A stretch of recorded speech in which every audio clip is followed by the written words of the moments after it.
ছেলের স্কুলে চলে আসলাম। আজকে স্কুলে রেজাল্ট দেবে, সবাই রেজাল্ট নিচ্ছে। ও আজকে এবার পাশ করলেন, 8 থেকে 9-এ উঠবে।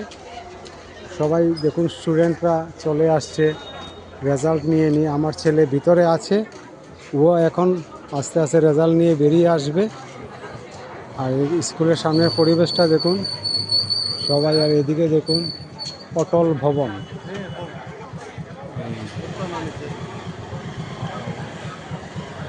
ভারতীয় জনতা পার্টি অটল ভবন।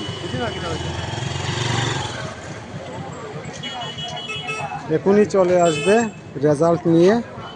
দেখা যাক রেজাল্ট কি হয়।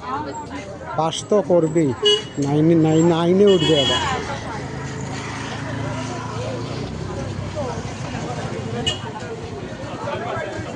ওকে বন্ধুরা।